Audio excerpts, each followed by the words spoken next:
Okay. So welcome everybody. This is the first episode of our new EDF project. It's called 2-on-1, the EDF podcast, where we want to bring you interesting people, talk to interesting people, talk about interesting dodgeball subjects, try to get as deep into the topics as we can, and see what comes out of it. And for our first episode, we have invited one of the all-time greats, if you will say so. Truly a legend of European dodgeball, and we will welcome him very, very happily. This is Alex Harisson. Welcome, Alex.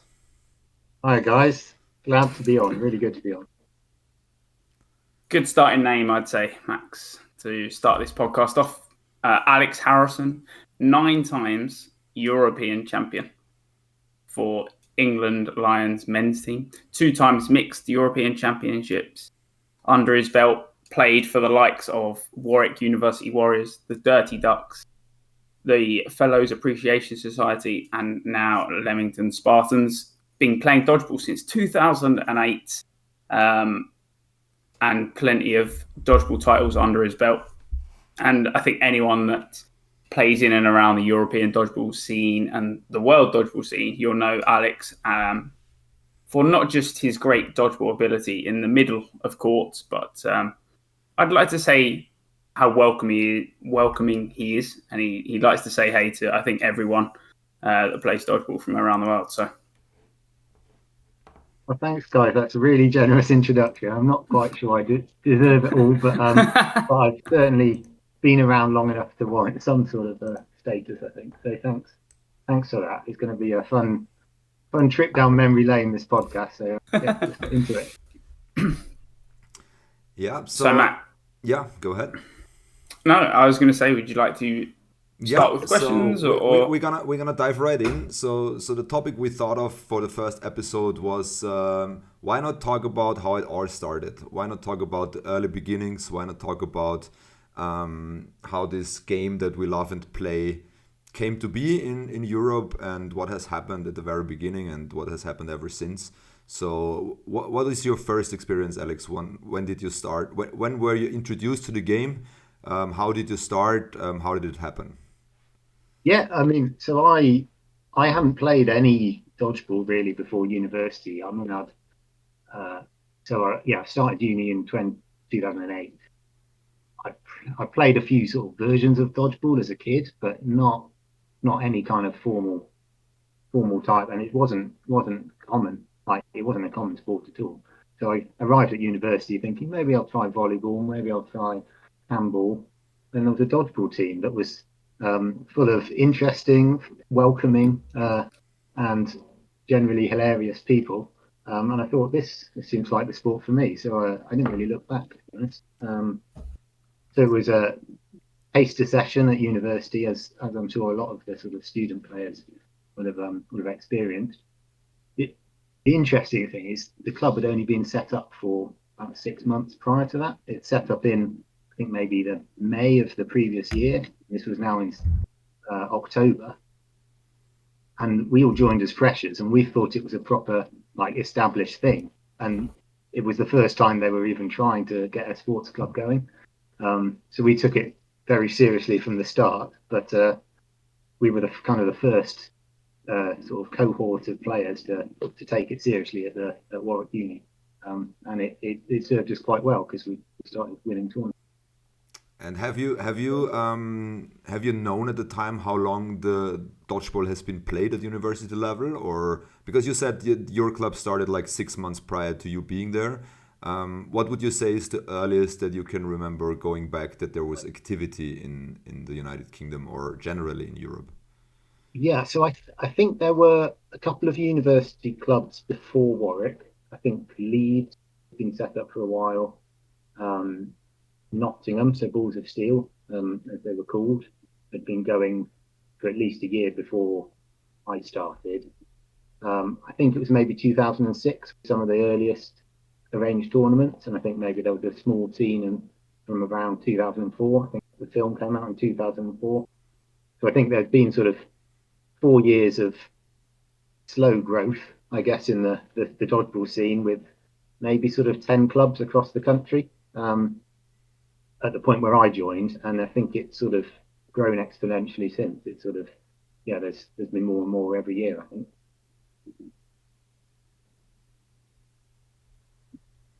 I think I'd probably say the same in terms of where university started for a lot of people. I think the sport has grown a lot in England now that people have the opportunity to go to a lot more community clubs. But I'd say way back when I started, not quite as long as Alex Harisson. Sorry to say out your age, Alex, but it was, everything was through university. You know, that when we had sort of the Premier League way back when, a lot of the teams were university teams that sort of were at the top at that point.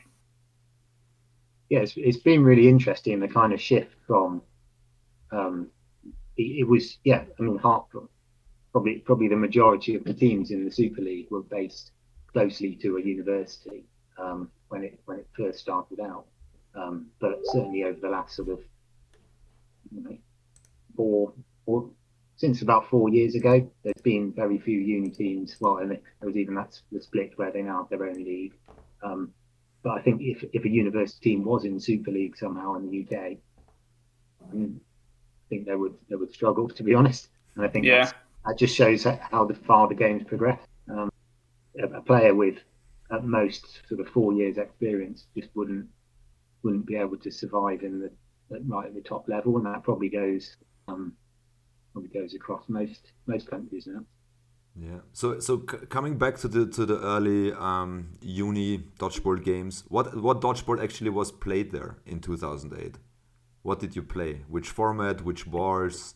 Who came up with the rules? What was existing at the time? Okay. Yeah. So the first session I ever did, we did a crazy version of dodgeball called the fun session, where we had 6 dodgeballs, and it was pretty much free for all. And 6 balls, you'd think we could get some tactics, but there were no tactics. So that was my first introduction, and then we came on, people that sort of enjoyed that were invited to the team training, and where we played 3-ball dodgeball. So it might seem alien to a lot of people, but for the first half of my career almost, we played with 3 balls, and they weren't the balls we have now. They were bigger. They were harder to throw, but you could still throw them quite quickly. It's very much more about the placement. You couldn't risk throwing directly at someone if you were throwing a single. More often you had to use 2 of the 3 balls, or even all 3. I think 3-ball dodgeball works quite well with the venues we have in the UK, where we have a wall to a wall, and sort of the pace of each play was much quicker than we have now. It was one team will go, and then within 5 seconds the next team will have thrown. It was very, very rapid, as opposed to what we currently have, where the balls get into hand and then out. Eventually you played 3-ball dodgeball at university or at your club at the time, even though you started with 6 balls, right? Yes, yeah, no, all the competitions were 3-ball. But we still had once a week sort of this beginner session where sort of people would come to have more fun and not have to think about tactics. That was a big part of the early experience. No tactics. I guess it wasn't even thought that with more than 3 balls you could have tactics. I think just in order to get people to coordinate across that many balls, there'd be too complicated a call to have to make. It's very much, we're throwing up one and we're all going. Like, that's kind of the level of, even the highest level was sort of, you pick one target and maybe you have a call where you don't throw all your balls. So it was, to think of like a team that would try to play in that way now would really struggle to sort of get a foothold in a game. But that was the way it went. And to be honest, because we were playing wall to wall, it didn't matter. Possession didn't matter so much. You could throw all your balls, and most of them would, you either get a hit or they'd come back. So it was very different. It would be interesting to give it a go But I mean, I don't think I've played a 3-ball game in I think there was 6 talks years of now. there was talks of a 3-ball coming back, because I mean, back in 3-ball, it wasn't, both teams ran for the middle and your two on your left were uncontested. It was every ball was contested. Yeah, it's crazy to think that's how it all started, I guess, in England in terms of 3-ball dodgeball. And just the format of the matches. So it was 2-minute sets. Yeah. And then everything was tournaments. There were no leagues at that point. So in a tournament, you'd have your knockout, your round robin games would probably be a best of 5. So you'd only play 5 games, even if they were all over in 30 seconds. You just play 5.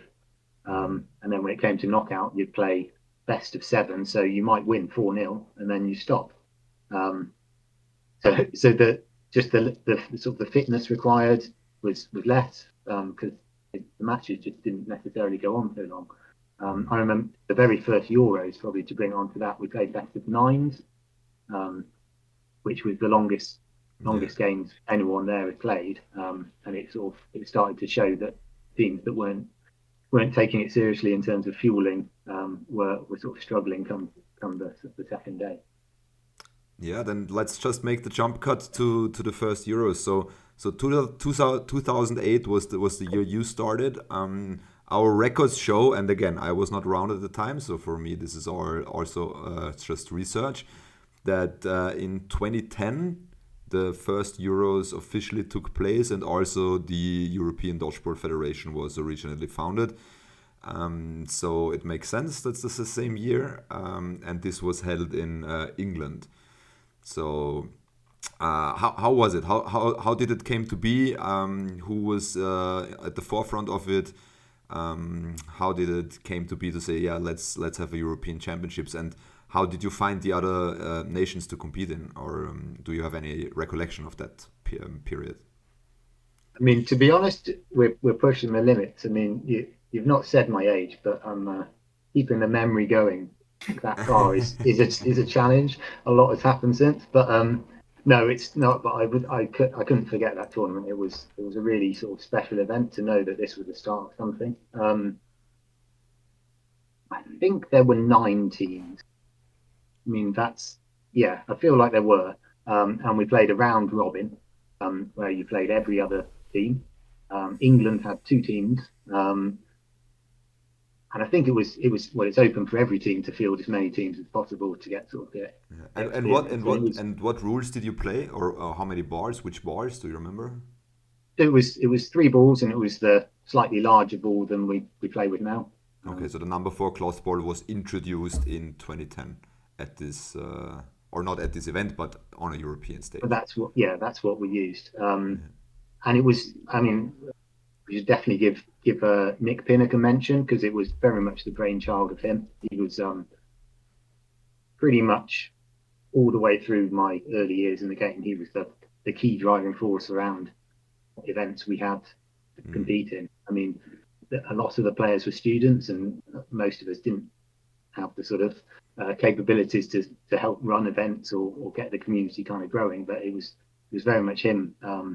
Especially at that first Euros, sort of making the connections with the Swedish team that came over, the Italian team, and sort of cajoling home nation players to get the entry together. Probably should say it was only the men's division that first year. I believe. And did you know, you said the Italians came over and there were other nations outside of the UK. So did they already know this version of dodgeball, like 3-ball, and did they know cloth, or did they have totally different origins or experiences? Yeah, no, they both played different versions of the sport. So in Sweden, they played with a ball quite close to the 8.5-inch rubber, thick one, which some teams play in the States with now. So it was, and they were used to playing with 7. So for going from 7 to 3 was a big change for them. But they got stuck in and had a great time. I think made a bit of a name for themselves as they've continued. And yes, similar for the Italians. But I think they played with a sort of a no sting rubber, a large no sting rubber, and that was, I think they maybe played with 5. Trying to remember. Well, we can go a little bit down memory lane. I did bring some pictures with me. Not sure if you remember them, but we'll just have a look. There we go. Can you see? Yeah, and you'll notice I've kept my shirt I played in on that day. Yeah. So for the a bit viewers, tighter. yeah. A little bit tighter than it was. Yeah. So for those who cannot spot him right away. The very handsome, very young, very thin Alex Harisson at his first Euros in the year 2010. And we do have some more images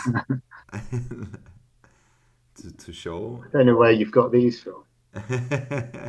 You can see that I'm playing in AstroTurf boots. I just should mention that. Yeah. So I think a lot of people used to play in that, right? Yeah. In like the indoor football boots and the Astros. I think it was an element of we used to play in very dusty halls, so the grip was more reliable from those, and sort of although you have less. As you mentioned, as we can see, wall to wall, there was no netting. Very very different surroundings. But the throw looks good. I mean, if I look at that. There was good effort in the early years. So 3-ball was the way to play, and 3-ball was done in the UK. But obviously, you mentioned Italy played it differently, Sweden played it differently, and the next year in 2011, Sweden was the host of the next European Championships. So I know how it went down, but we need to explain for our viewers. There was a bit of a change in how to play a tournament, because we can just go further in the pictures. Firstly, it was outdoors. Yeah. How was that? It was quite cold. I seem to remember it was sort of early autumn. I think it was maybe sort of October time. It was good fun. It was a really good event. But it was certainly a change from even the previous one. It was the court was an interesting venue. I think it's now hallowed turf, AstroTurf in Stockholm. But it was it was a good fun tournament, and good to sort of bring on to the next level, as you see, obviously with the women's game involved as well, which was a big step forward. I think again we had 2 England teams. A Swiss team there as well. I'm not too sure if there was much crossover between this team and the current sort of playing setup. I think maybe there was a Finnish team as well. So there was some new countries, which was a great positive step for this one as well. But again, we played 7 8.5-inch balls, so completely different format.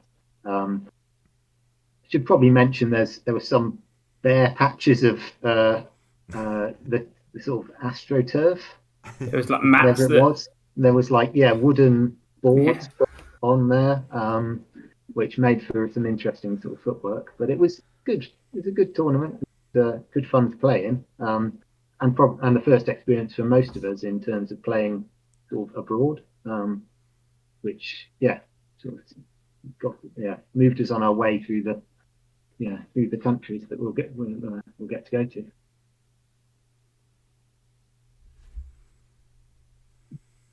So that 7, was there any play ball, or was there any sort of valid throws back then, Alex? Was it just? You really test. I think. Sorry. Yeah. I think there was a burden of play. Okay. Yeah. I might actually have got it wrong. It may have only been 6 with a cut. No, that's what they have on the state. No, it was 7. So it was the team with 4 balls. It's on you to make it play ball. Yeah, we can see 6 cones, but I believe there must be one behind one the is hidden. Players. Yeah, one is, I think there's 7 cones there, so you'd think that there was 7 balls being Sounds crazy, really. But I think you might have only had to throw one, so it wasn't Okay. it wasn't a very robust rule set, I would say. I seem to remember some of the Swedes and Italians were used to sort of the rubber ball more so than Yeah. any of the other players, and they did sort of a pinch throw, which we quickly realised was really quite devastating. Like it was quite hard to track, and obviously the sort of the weight of the ball is quite painful. So you want to be dodging rather than catching, basically. Yeah. It was a fun tournament. But as you mentioned, it was progress, right? So in England in 2010 there was only a men's competition. Now we have a woman and a men's competition going on. Obviously different rule sets. There is no unified rule set on a European level yet. So every country plays like they encountered the game or how they found the game. So pretty. I think it was really fun to experience all the different approaches to dodgeball, right? Because dodgeball is just a versatile game. You can play in very, very different variations, and I think back then it also showed on a European level. And it took some time to unify stuff. And so then we can jump right over to 2012, because then there was another change in how the Euros were played, because they moved to Italy. Which they also had a unique development there, and I do believe we have some further pictures of yourself and of the tournament. Yeah, And you've got me doing a dodge there. Again, I can't actually remember how many balls that was with, but it was the ball was, if anyone's ever played with a no sting rubber ball, it was that kind of material, so it wasn't as painful as the ones the previous year, but it was still quite big. It was probably pumped up to about 8 inches in diameter, and there were still people pinching it and getting some whip on the ball, which was another change for us. Yeah, for sure. I mean, we can see it in the pictures. Obviously, we do get introduced to a neutral zone. So the question is, I haven't found out if in Sweden they have the concept already had of a neutral zone. Was that something that was there before, or was 2012 like the year where this kind of system developed? I think we had it in 2010. I think we had the same neutral zone as you'd see there. So I think Okay. the court was the same here from sort of the first Euros roughly. But yeah, there was a neutral zone, but it wasn't a space where both teams can go. It was a space where neither team can go. So it was sort of more of a no man's land than a sort of a space you can both go in. So again, just a different way of doing things. I think the throwing distance was thought quite good. Yeah. I should point out, these photos aren't only embarrassing to me. So we've already missed one. Yeah. An early snap of Ben McAdam in the first Indian photo, and we've got Tamas Ward in Thomas. looking much. I would say he looks more different to these photos than I do to myself. Yeah, we do have some more snapshots from this year, so I found some interesting ones. There you can clearly see like how the bar is different. Yeah, the pinch. The pinch. Yeah. So it's kind of as you said, it's a no sting, more plastic ball. So I've encountered the ball myself. We do use a variation or kind of the same ball for our outdoor fun events, still to this day, just because it's reliable. You can use it for, I don't know, multiple tournaments, but on a competition level, obviously it has its disadvantages. So I personally know the ball, but interesting to see how far back this ball type goes. Yeah, there is another one of the greats. Absolutely. Rocking a whale shirt. It's weird, and there's one thing to notice, and I think if you looked at photos from then to now, that knee pads I've seen 2 people wear knee pads. I mean, now it just feels like everyone seems to wear them. I think it's more of like a mental protection thing rather than... Yeah, I mean, for me, I didn't wear knee pads back then, but I think because I suppose this is a bit of a different example because we were playing with, I think, 5 balls. But when you played with 3, the needs of a dodge were very different. So and because they were the bigger ball, if you were set for a catch, sort of in sort of a tunnel catch position, you'd rarely get all three at you. So the sort of, and you'd rarely get sort of one ball followed by another, which is where you get sort of the multi-phase dodges, which kind of knee pad's really helpful. So I think because it wasn't 5 ball as we know it, I think knee pads weren't as essential. But obviously, sort of through years of playing, I think there's an element of sort of repetitive stress as well that knee pads do really help with. So I've started wearing really thick ones, especially for training, to lower that stress on the body. Alex, before I ask my next question, I do believe you forgot to remove your shirt. Oh yeah. Well, no, the problem we've got is I've only got one Italy top, and it's saved for 2018. Okay, yeah, that's fine. So I'll stick in this, and I don't have a Sweden top because I think they have sort of printed T-shirts. Yeah, they had the printed and the short shorts. Yeah. I've got those in the bedroom, but no, they'll stay there. Yeah, as we look through these photos, how was back then? I mean, this is 2012 now, and you've been playing now for 4 years, and England has been put together like the third event now. Tell us a little bit about, or what was your recollection of how preparation for an international event changed? So how when did trainings camps become a thing, when did tryouts become a thing, when is showing up not enough anymore to play internationally? How was that development? Yeah, so I mean, for the first Euros, it was very much, I think there was one trial and then one training, so it was done very quickly. But then I think the coaching staff there recognised that they needed a bit more structure, and I would say probably from the second Euros, we were sort of approaching it in the same ethos as sort of we've sort of continued to do. I think the number of trainings was definitely not as many. We might have had sort of 3 trainings in the run up to each of these Euros, and I mean, we needed it as well. It was very much for getting a feel for the rule set, but we were still learning the games when we were at the events up to this point. It wasn't until sort of the year after this, 2013, when it was back in the UK, that we felt like we'd prepared in the way we probably should be for an event where we weren't still figuring out our tactics in competition. But yeah, I think every country sort of goes on that journey where initially they're just getting the team together, and that's probably where we were for the first sort of 2 or 3 competitions, and then you can get a more robust sort of trials. Are we getting the right people in the training for a few trainings? Are we picking the right team for the tournament? And it's kind of grown from that and just kept in that same sort of model for the following years, really. There we go. And it's weird, the net around the court as well. I think you veered away from, I guess, in different tournaments in different countries, that it wasn't the back wall anymore. Yeah. So that was a big change actually to get used to, because I mean, I don't think I would have played an open court tournament really, and sort of some of the ideas that the Italians had around sort of setting up the court. They had sort of great referees for the whole event. The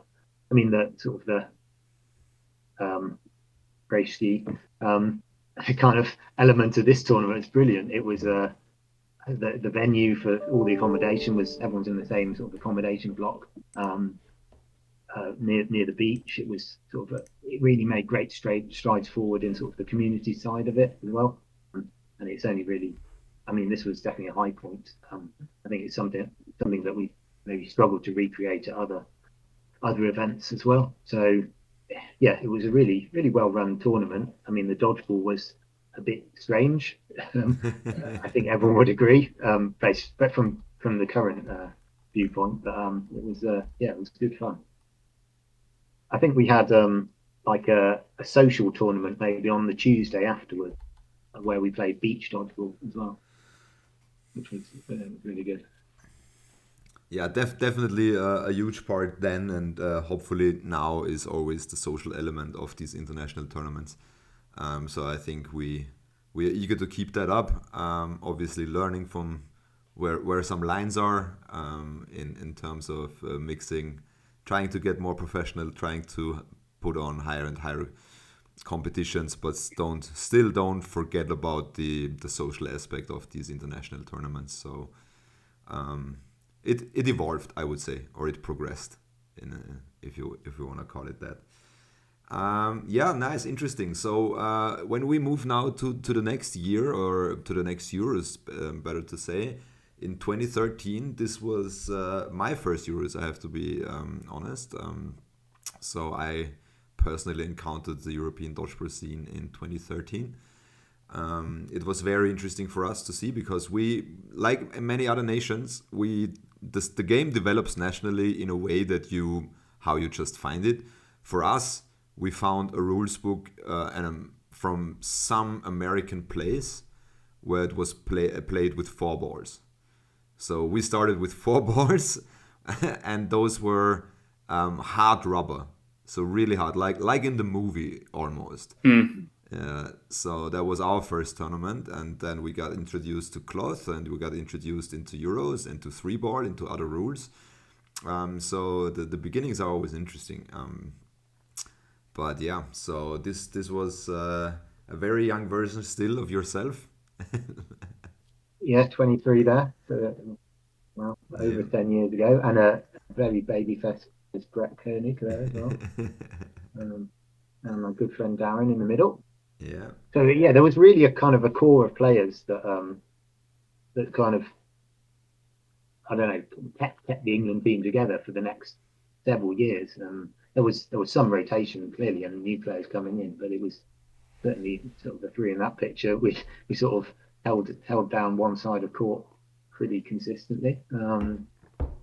But yeah, it was a fun team to be part of, and we were sort of felt like we were kind of pushing on, and we had some great competitions. I think in that Euros, Scotland gave us a really good game, and yeah, it felt like we were kind of trying to push the frontier of what dodgeball was like, what the highest levels of performance were, as the sport was also growing sort of sideways in terms of more involvement. Yeah, more countries getting involved. So Chester was a good step forward as well. Think back to a sort of a more standardised format, which sort of continued for the next several years. But this is the men's final, Scotland versus England, from the 2013 Euros, in a 3 ball variation still, and I don't know. Have you ever seen this? I haven't. I didn't know that it was recorded at the time, so I was just made aware of it. Yeah. Oh, God. I didn't know it was recorded from this angle. I've never seen this. You've never seen this? Yeah. I've never seen this. I dug deep to find it, but I didn't know at the time that this was recorded, but apparently it was. So. It's mind blowing, isn't it? I mean, just there's me not winning the middle ball, but just the improvement in video quality, if nothing else, is massive. There's a 2 ball release, right from the start, and then. So as you can see, it's like with 3 bars, right? So that was already tactics, right? So maybe speak a little bit about tactics and how they became a thing.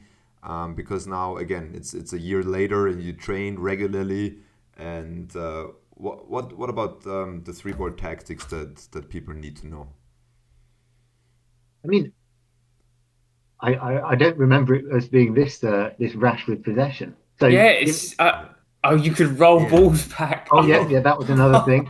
So it was very much you don't need to use the ball if you're down on players. You can give them possession, and quite often if you back your catching or you think they're likely to throw at you, you give them the 2. They've got to use one. The invalid attempt rule wasn't quite as sophisticated as it is now, but generally they would throw at you, and inevitably they kind of throw towards you, and there's a catch on there. So that was usually the best way to get back in a game, especially here we're down so many players, and there's only 2 minutes, remember, to turn it around. So it was still a set based system, right, back then. So you still had to play a number of sets, and whoever won the more sets wins the game. Yeah. And it's weird to see it. You can see on the far right side or the far top side, he's sort of throwing it like a bowl rather than like you know how we see like the grip now. You can see we just got 2 hits from sort of counters. So that although the counter is a huge part of the game now, back then it was kind of the only weapon you have when you're not winning the game, because a team can just sort of use possession down the middle. If you don't counter, it was kind of the best tactic, really. And how would you? Oh, go ahead. No, I was going to say you didn't want possession. So if you had sort of 3, you'd roll 2 back because you'd rather be sat with 1. If you was down, you could roll balls back. Obviously, if you was up, you wouldn't be able to. But there we've managed to get back to 2-on-1. I think the time must be about to go soon. Chris Harper in there. Yeah. Oh, I think he hits me. Yeah, he hit me. And then we've left in. So I think this might finish 1v1. Yeah. What would you say, like in terms of speed and general game flow? How is it different, or how was it different to today's game? So I think I mentioned about the play ball. So the pace of each play. I don't know if it's obvious here, but sort of there's a play as soon as you get the ball to go. There's no sort of making the right call and then going up together. If a ball's say off court and you've still got 2, you will be going essentially as soon as the ball's travelled, you've got a 5 count on you. You have to throw at least 1 ball. So that was very different. I think people probably think 3 balls is definitely a less intense game. And in some ways it is, because you can't get more than 3 thrown.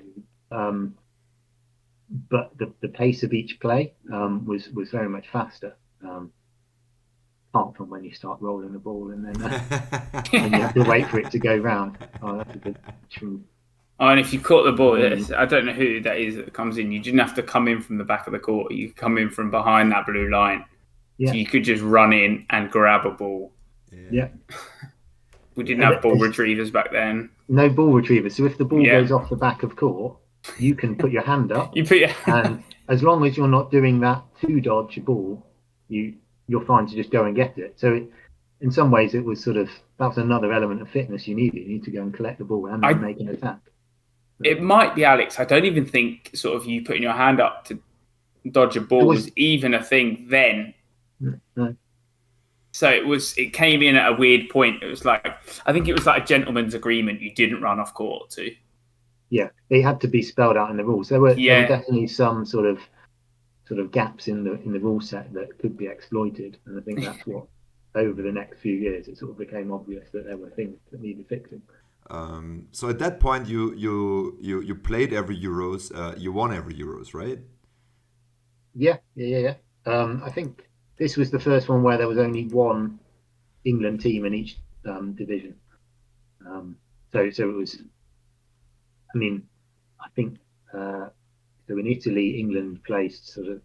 Oh no, sorry, I've got that wrong. In Italy, there was only one England team as well. We won every one. Italy was definitely very closely contested. I mean, we were adapting to their rule set, which made it very tricky. But we're back on our own terms in our own sort of country. So But obviously the home nations were very competitive. With a lot of the players having played in sort of usually the English or Wales had a lot of players as well. A lot of tournaments in Wales and England at that time.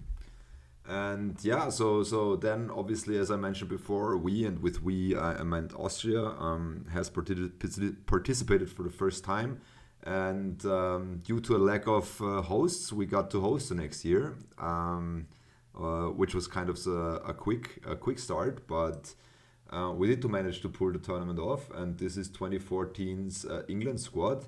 And the first introduction of the mixed competition as well. So we are now in 2014, and we do not only have men and women, we have mixed now. We're playing for 3 European titles from 2014 on. Tell us a little bit about. Firstly, have you played in this mixed team in the first one? No. I think we. So I was actually the men's coach for this as well. So we sort of had a sort of a strategy meeting. We thought, there's a new competition. What are we going to use it for? And we sort of took the approach we'd use it as a sort of semi-development opportunity, and at least not prioritize it in terms of the selections necessarily. I mean, not to belittle it at all, but we saw it as a good opportunity to get more people involved in the playing squad. So that was sort of the way we selected for the tournament. But I think now it's really time to switch the shirt. Oh yes. Okay. Right. So unfortunately, I don't have a Sweden top or an Italy top from that generation, but I have an Austria top that I've traded. So we're into Austria. You can see actually not so much in that photo, but the number of players that sort of are wearing proper indoor shoes, proper knee pads, arm sleeves, all of the gear was only increasing. So there I've got massive knee pads on, sort of Yonex badminton shoes as well. So it was it's only small tweaks, sort of, but it's the standard of sort of athleticism and everything is just gradually increasing. There's a little bit more muscle mass on Brett there than the last photo as well. So you see people are sort of, I mean, as people are getting older as well, so probably the average age has gone from probably early 20s to now sort of 24. I think I would have been 24 that picture. So it's just steady evolution. The venue we had in Vienna there was brilliant. I mean, that was sort of a real sort of quality venue. We had lots of tournaments there, but I mean, it just and the setup with the nets, it really worked very well. This was sort of the next level that I think. I mean, I don't think we'd hosted a tournament in the UK with that level of sort of media present. They can see the cameras much better than the previous ones. Not filmed on a toaster, but it was and there was a live stream for this one, so it was some great steps forward. Unfortunately, this footage is not available. This is lost in history because this was a live stream company from the Czech Republic, and they had their own servers and their own like on demands, and they put it on there. So this was pre-YouTube, pre-everything. They had it available for, I believe, 2 or 3 years after that tournament, but at some point they just took it down, and then it was no longer available. And we wrote them to ask for the footage back because we didn't get any hard copies or whatnot, but they were all deleted, and there is no recollection, unfortunately, of the streaming material except for maybe the highlight videos that are still circling somewhere. The final was pay-per-view, I believe. It was, yes. It was the first. I remember watching this in my university accommodation. Yeah. You had to pay. No, the idea, you had to pay to it. Yeah. Oh my god. The idea was to make everything, to make all the games free, and make the final pay-per-view to generate some income from the tournament. So that obviously backfired tremendously. But we did have good viewership at the time, I believe. So if I recollect correctly, it was so with the on-demand as well. It was in the thousands. But yeah, so then the pay-per-view idea that we as organizers had to generate some income to pay our bills. Yeah, we had 7 viewers on the final day. It was a bit unfortunate. Well, Is one that of what them it was? Greg. Yeah. No, I didn't watch the pay-per-view. I didn't. No, nobody So- did. Because I live with Tamas in that university accommodation, so Tamas wanted to watch it. I think. Then I thought, I think it was pay-per-view, and we were like, ugh. Yeah, I mean, you learn through That's the it. experience. Yeah, so very, very interesting. And to top it all, England again took down every competition, so undefeated still. Also the first inaugural mixed competition. So the three-peat that only was made once by another nation in the coming years, but we will talk about that later. We're still in the era, in the three-ball era, in the England era, as you can see. And yeah, the faces, kind of new faces sometimes, but overall a lot of familiar faces. Yeah, there were sort of a lot of players there that are still playing. Most of them probably university age or sort of some from community clubs as well. You can see Mr. Whitelaw, Mr. Neal in there that sort of had started not at university clubs. So that sort of different entry route, sort of maybe a slightly younger sort of, so like maybe I don't know what age they were when they started, but probably sort of 15, 16 years old, which I think is just another sort of set that people have been playing for longer when they get sort of adulthood. Yeah, it was another good step forward, that tournament. Yeah. And from the flags on the wall, we can see a few different countries emerging as well. We've got France there. Definitely. So that's also something to also mention. The participation from nations in Europe grew every tournament. So how do you think, or how was it as a player, or is it as a player to see this growth happening? To see, well, okay, now it's 2010. We're in England. There's home nations. There's Italy and Sweden, and that's it. And then you come to Italy and suddenly to Sweden, and suddenly there's a Swiss team. And then in 2013 there's an Austrian team, and in 2014 you have Czech teams, and you have the French team.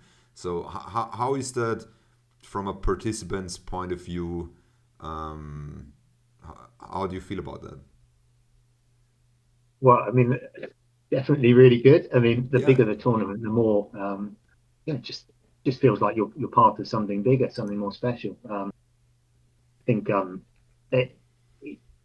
think one thing I've probably missed out on is I've never joined the Euros as a new team, because we were probably the most established team even from the first one. We'd had some training, which was gave us a sort of a head and shoulders advantage over a lot of the others. I mean, I think Euros has always tried to be welcoming in terms of as those new teams come, and ensuring that they stick about and grow year on year. And I think that's something we've definitely seen over the past few years. I think, the number of teams that have sort of in their third or fourth year and coming back with some really top quality performance that is really impressive to see, and it's just a credit to the sport and everything that's happening really. Honourable mention to the sponsorships of Smirnoff and Red Bull at this tournament. Oh yeah. That's why the pay-per-view debacle wasn't that bad in the end. Now we did also elevate, and not just us. I mean, every organization tries to elevate the tournament, right? So to make it better and better from year to year, and that certainly was felt in bigger steps, in my opinion, in the early years. So if you look from 2010 to 2014, you really see the steps, you really see the big changes, you see the way towards professionalism. As it gets higher and higher, obviously the steps are smaller, but they are there. So from 2022 to 2023, there's not many adjustments, but there is some, and you also see it in the budget, right? So I don't know what the budgets were. I believe zero in the beginning. So I would imagine that the Euros 2010 had €0, and we come to a point where we're now spending money in the five figures in 2014. And we need to get that money somehow, right? Because these events need to be sustainable. So I think that's very, very interesting to also see the financial and development and what the tournaments offer. That tournament definitely had some of the best trophies as well. I think most of that budget went on the trophies. Even second and third place, they're really good things. They're really nice trophies. Yeah, they did. Were mentioned in the budget. We could have had a few more bottles of Smirnoff if we didn't have them. Anyway, well, Yeah, so let's move on to 2015, I guess, right? yeah. So the question now is if you can see this. This is 2015. This is Belfast. We're back on the UK turf. Mhm. What's your recollection of this tournament? I mean, we see a different venue. We see still the three-ball game. We see now established nations: France, Sweden. A lot of this guy, a lot of those guys. A lot of splits in the dreadlocks, I seem to remember. Yeah.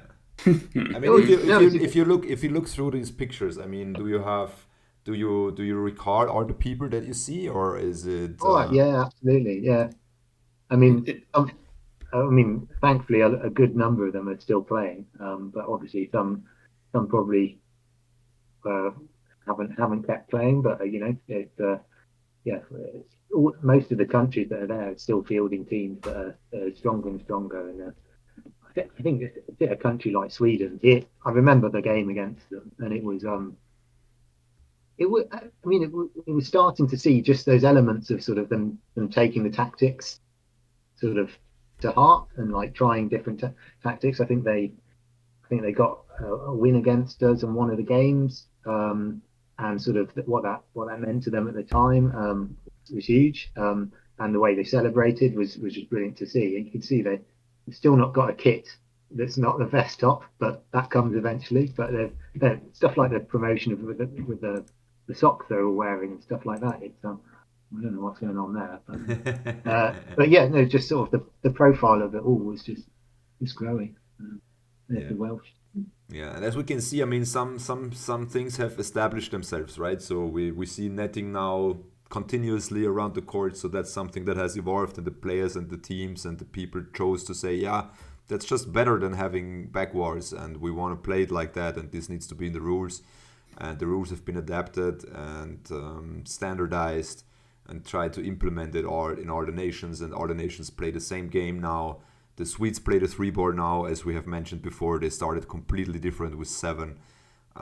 So I think this is very interesting to see. I mean, to see that we as an international group really came together to say, yeah, we want to play the same game. We want to look who's better, or we want to see the sport grow in a unified way. I think that was my main takeaway in these years from 2013 to 2016, to really see the combined effort of it. At this point, Alex, did we have the smaller balls for the women? I'm not sure if it would have been for the mixed. I think it wasn't for the mixed, no, but it was for the women. I think that just the general standard amongst every country was just going up and up. It was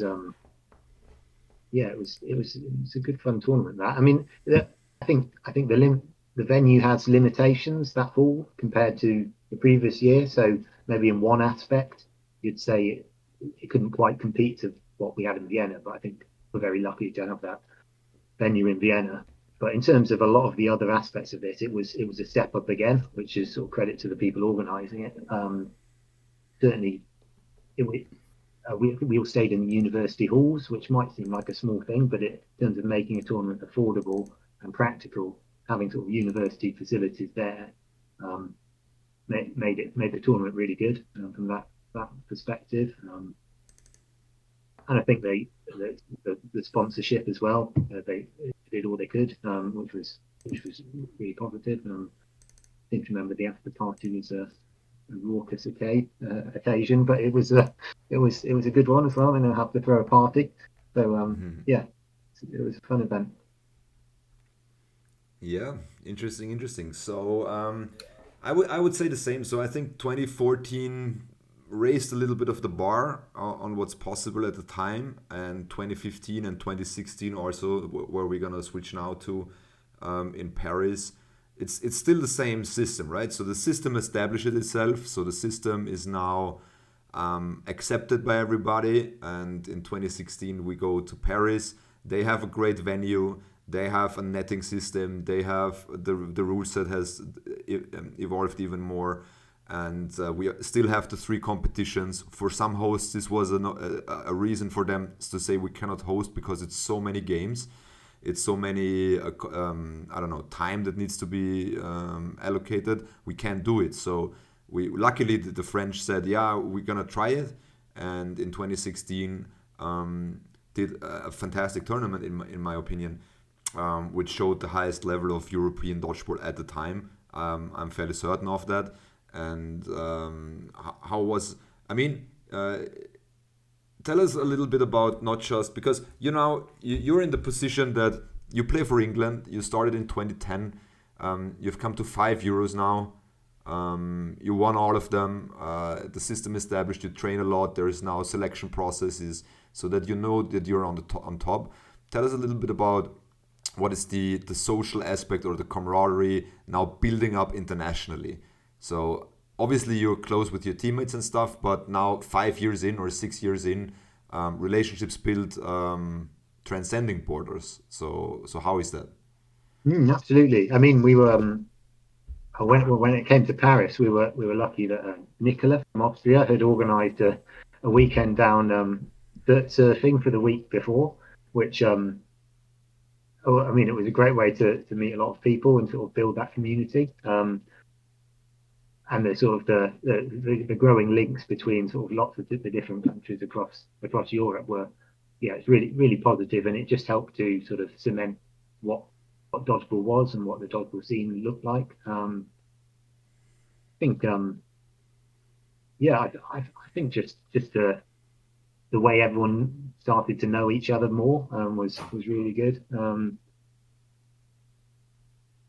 Yeah, not if, I mean, and sort of like the after parties. I mean, an awards for. I remember sort of in Paris there was sort of a decent awards section where sort of like players of the tournament were sort of given awards that were voted on. I think things like that are all really important to sort of grow sort of the acknowledgement of players maybe that don't win the tournament, but put in good, great performances and sort of show good sportsmanship all the way through. So definitely growing.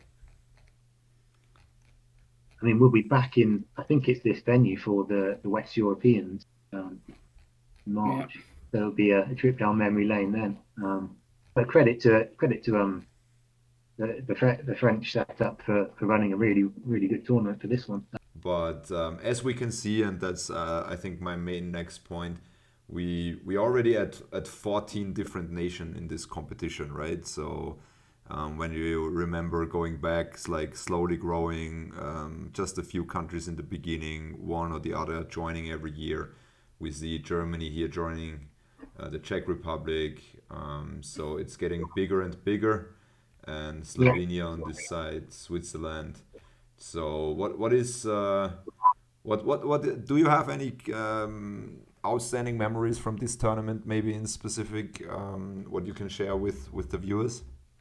The temperature, it was one of the hottest sports halls I think I've ever played in.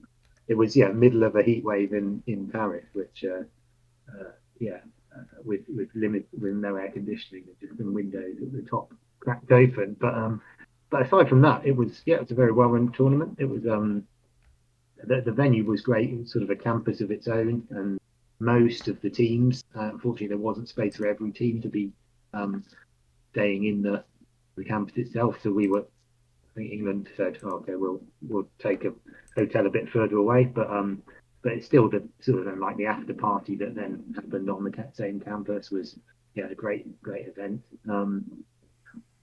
this was the first tournament where sort of they sort of codified the eligibility criteria, and I think that's another sort of, it might seem like a small step forward, but in terms of enforcing every element of the rule about who could play, because prior to that, it's very much been about making sure we got as many teams to the tournament as possible,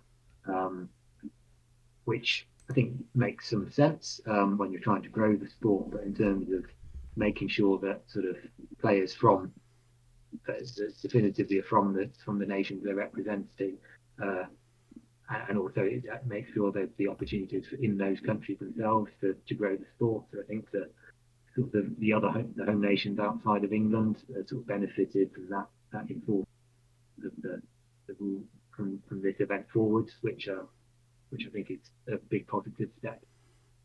Yeah, and being now in 2016, how is it back home? How it developed was the sport at this time in the United Kingdom, and is there already club leagues? What's the current status at that time that you say that you had outside of Euros playing dodgeball? Yeah, well, so we'd had a Super League for quite a few years, and then I think probably around this time there was then a sort of a second tier of leagues sort of growing up, and certainly the number of club teams was growing very rapidly, mainly with university leavers going and setting up the club wherever they ended up. So at this point, I think I was just about to move back down to Leamington. So I think I was playing for Dirty Ducks at this point, which was sort of our graduate team from Warwick. And we were having sort of some good success in the sort of the Super Leagues and tournaments. But it was just the standard was generally growing, certainly in the UK. Like the number of club teams was growing year on year. Yeah, and as we can see in the pictures, again, familiar faces in the England squad. So so that was 2016. I mean, the big change comes now, right? So for our viewers and for everybody who's not aware, just a short summary of the events that happened in 2016, because it was a big year in terms of what has evolved or what has developed in the sport of dodgeball.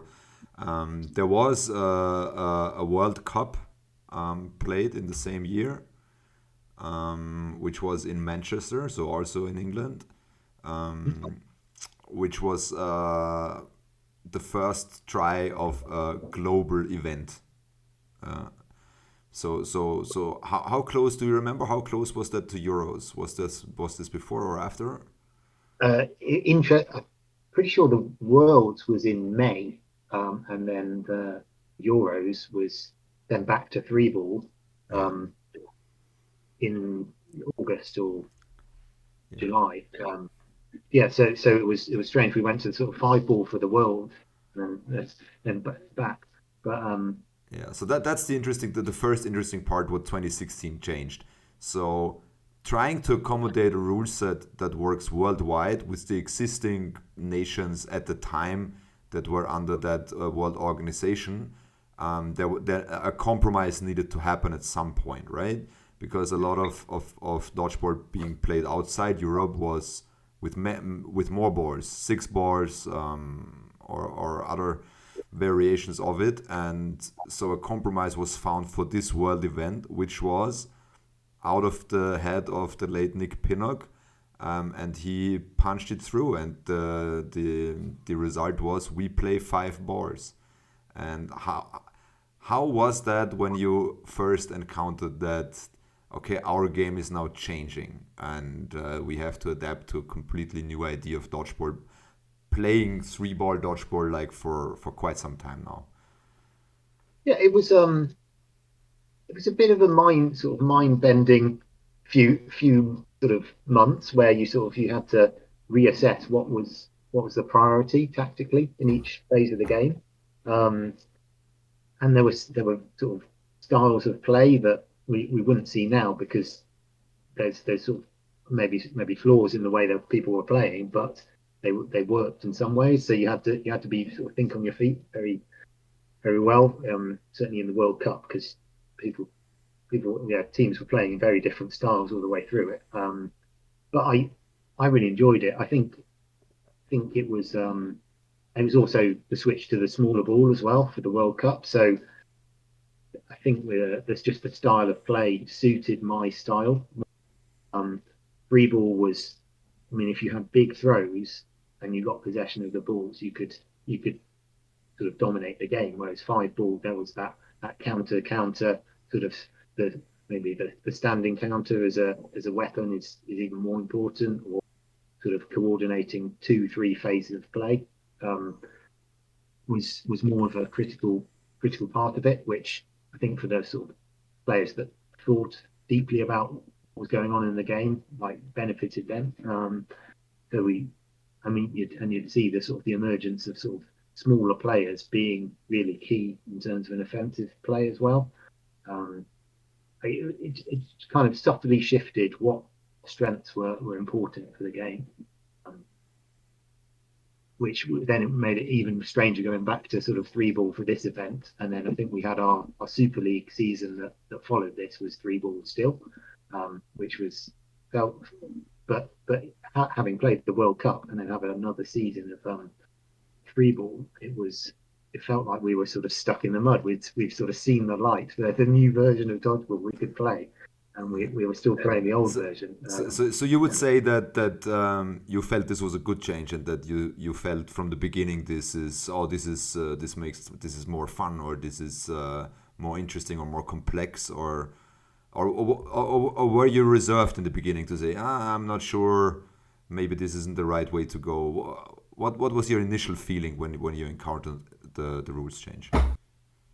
I was definitely positive about it. There were elements that people had sort of trained for certain skills with sort of like lots of 3 people all competing for the middle ball, and now you only had to compete for 1, and it's like, well, so that was pointless having 3 runners that were really fast. It didn't. But I mean, I think I'd played a few different versions around the world as well at that point, so I think I'd certainly, I played multi-ball dodgeball in other settings, so I knew that it was I think possibly having played it in Italy and Sweden, I was aware that 3-ball wasn't the only version of dodgeball, so I was quite accommodating. I can give you an anecdote of our encounter back in Austria, because our women's team also played in the Manchester event, and the first time we went into the training facility trying this 5-ball rule set, and after the training session, I'm not gonna name who said it, but one of our players came to me very, very upset, is like with the words, so this will never be the future, this is the worst game ever, I'm considering quitting the game, and just stomped off after the first training session. And now she's in love with the game. Now she doesn't want to play anything else but 5-ball. So yeah, change is sometimes tricky. I think for a lot of people in England as well, Alex, I think that would have been the year that we had the Nick Pinnock Cup. So 5-ball was not a main thing, but it was giving people a taster of what 5-ball was. Like you said, I think when we obviously then went to Paris and we played back in 3-ball, it was, for a lot of people that have played 5-ball, it was like, okay, now what type do we really like? I think there was big talks of, are we gonna play 5-ball here and 3-ball there? But I think obviously then 5-ball was somewhat not forced in because I think a lot of people wanted it, but sort of ushered in by a lot of the European board, I guess. Was it voted in, Max? Is that how it came about? Was it voted in by sort of the Congress? The 5-ball rule set initially was planned, obviously, as we talked, for the world competition, just to find a compromise for all the global teams. And then the question arose, and this was also the time where it got really hectic, because the up until this point, we mentioned him twice now before, the late Nick Pinnock was president of the European Dodgeball Federation, and after he suddenly unexpectedly passed away, there was a bit of a vacuum, so to say, what to do, because this was based on his efforts and based on his drive to move the sport forward. And that's also the time where then we said, look, okay, we need to find a solution not only for leading the European movement, but we also need to find a solution for where to bring the sport. And do we stick with what has been developed, or do we go back to what we know? It wasn't an easy process, at least from my point of view, because I took on the role as EDF president back then, but not with the intention to say, yeah, I'm gonna do this up until now, which I obviously have, but just that someone is doing it, right, so that we can have no vacuum anymore. And then we had to face the decision. So do we want to keep this moving, or do we want to go back what we know on a European level? And the group, more or less, it was never my personal decision, but the group, the European heads of the organizations, we stuck our heads together, we debated it, we weighed back and forth, for and against, and we said, look, we want to grow the worldwide movement, we want to make it unified in the entire world. So let's try it, and then that's how it came to be. And then we implemented it for the next European Championships. And in 2017, when we moved now to this competition, we go to Scotland, and we're playing 5-ball, and that's the way it's gonna be. And the nation needed to adapt to that, and they did, and they changed their leagues or their tournaments or their training sessions, and everybody has tried to come up with new solutions to the game on a tactical level, on a strategy level, because it's never experienced, because it's just a new game. It's a new variation of the game of dodgeball, and everybody has to come up with ideas. And that was, for me personally, the really interesting part to see in Scotland, to say, okay, look, everybody had a year's time. Everybody had, I don't know how many hours put into figuring this game out. Let's see what the best solution is, and let's see how you play it. But yeah, Alex, how was it for you? I mean, obviously from the results, so the men still won everything in 3-ball, right? So also in Paris. The women's didn't. So in 2015 and 2016, England women weren't at the top, but mixed you were.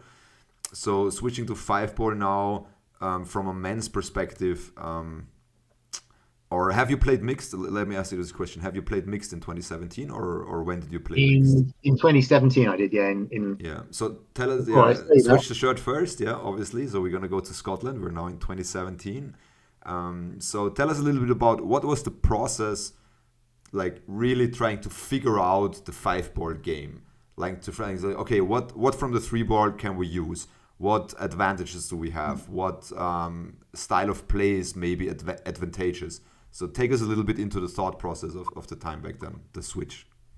Yeah, well, I think you touched on it earlier. The complexity, the potential for complexity is so much greater, and I think that's why it stuck, and why people went along with it. The people that knew the game knew that we were sort of, most of the teams that have played 3-ball for a few years have sort of maxed out the tactics. We know what you do in this situation. We know what you do in this situation. There were some clear tactics that sort of not break the game, but make it quite sort of mechanical, in that one play happens, then you do that, and it's just who's most competent.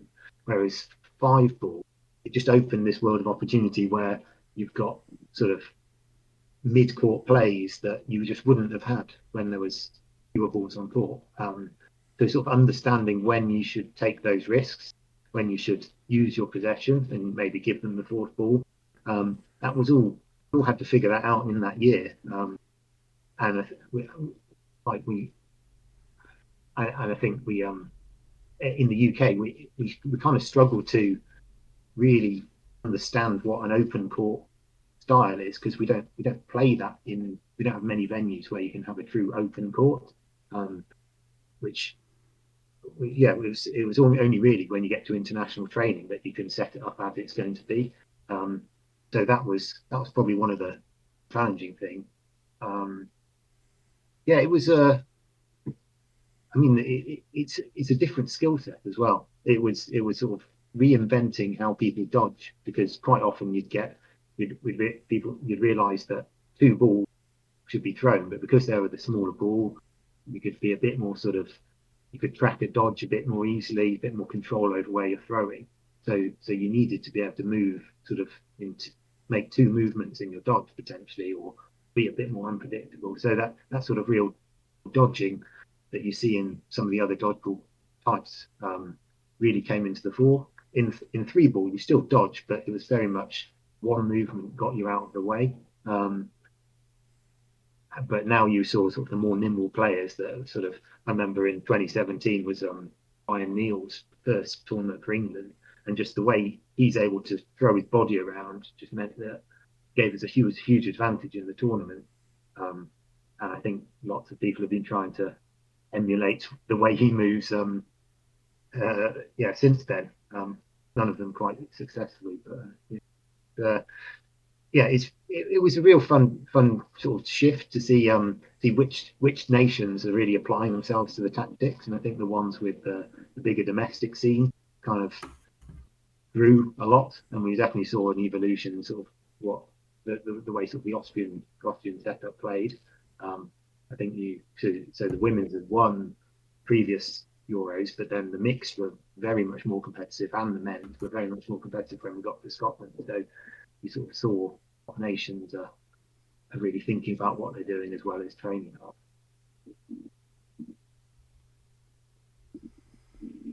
Yeah. It was 2017 as well. That would have been, when you say about open court, that was in Glasgow. We had the special floor. Remember, like the handball type floor? Yeah. So I mean, the tournament again took it another level up. Certainly from Paris, it was rarely sort of 30 degrees in Scotland, and it was a normal temperature. But the venue was great. It was sort of well, I mean, similar format to what we've seen sort of since then. It was 4 courts, all in one hall. You knew where you were going. The tournament sort of coordination, the stuff that goes on behind the scenes, was sort of that more professional standard. So credit to Scotty Whitehall was the mastermind behind it, and it certainly paid off. There is a rumor going around that he organized it all on his own. Can you verify, or can you crush this rumor? I mean, and also played in the tournament. Yeah, and played in the tournament.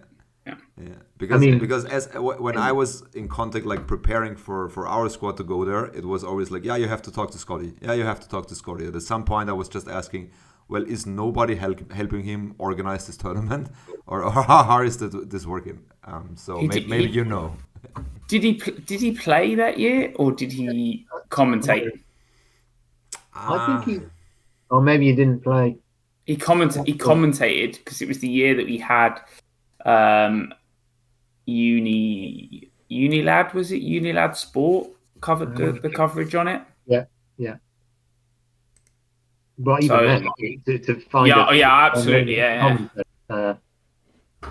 it's pretty impressive stuff. Yeah. So there's just some pictures that we see from the tournament. I mean, let's see if we find someone. So already, we can see the improvement on every level, right? So we get a good stream up. This is still available online to rewatch it. We got commentators now on multiple courts. We have professional photographers. So you really see the sport moving in the right direction, and you really get a feeling that this is going somewhere. Sweden doesn't still have sporting tops to this moment, but eventually they will get there, right? Yeah. They've still got good socks, so it doesn't matter. Yeah, they're sponsored by Happy Socks at this point. Yeah. As we see this picture of a great dodge. So in 2017. As you experience like the 5-ball in Europe for the first time, you experience the preparation, teams getting better. What is the state of athleticism in the game of dodgeball on a European level, in your opinion? I mean, we have seen in the beginnings there were like, people could just play, right? So that's how every sport starts. But I believe in 2017 we reached a point where we really also on the athletic side, you have to be there, otherwise you have no chance. What is your experience? Well, I think we were on that trajectory anyway. There was people were taking dodgeball seriously when they're not at the competition. They were structuring their sort of fitness programs around it being their main sport, and certainly that's something I realised early in my career, and I think more people have sort of realised it as they play. If you're going to do it properly, you need to be sort of training for it as if it's your number one priority. I mean, it helps that it's a sort of a general sport where lots of you need lots of sort of elements of fitness. So it's good to do anyway, but you need to be sort of specific to dodgeball. But then, like when it moves to 5-ball, the skill set shifts so that everyone needs an element of dodging. In 3-ball, you could be a catcher. You could say, well, I don't dodge. I just wait, look for the ball, and take the catch. It's very clear in the first few times playing 5-ball, especially with the smaller ball, that have faster speed, you couldn't always commit to a catch because someone could just throw near you and you'd probably get yourself out. So you needed to be dodging as sort of your first choice, and that just leads to a different level of athleticism that you need in the sport. Yeah, cool. So moving on to 2018, so we come back to Italy, which is kind of nice. Italy being the host in 2012, I'm sorry, and then also hosting again in 2018. So now we are 1 year later, right? So England is still on top in the men's and the mixed competition. The 5-ball game now is developed. The 5-ball game is now established, I believe, but correct me if I'm wrong, also in the British system, right? So you do have now 5-ball leagues at that point in time. And we go to Italy and we do it all over again. So Euros every year. So maybe we can just touch it a little bit. I mean, there is nothing that new than in between. I would believe 2017 and 2018. So just maybe touch a little bit on that. How was this specific tournament? Do you have any anecdotes you could share or any memorable moments? Maybe that the viewers are interested in. Maybe from a human perspective, not just from a dodgeball player perspective. Human perspective. Or did you just went straight to bed every day? You can also tell that. It was again another step. I mean, it's been the theme of this podcast, but it was a step on in a lot of different ways. I think when it was in Glasgow, sort of some people were in hostels in Glasgow itself and had to travel every day, and other teams were spread out. It was that fantastic setup that you can get sort of only in certain regions of Europe where you've got a sports venue and accommodation in the same compound. It just made Italy. I mean, if I had to pick a highlight, I probably would say Italy was the most fun tournament we've had. Not to put down any of the others, but it was just the way everything ran.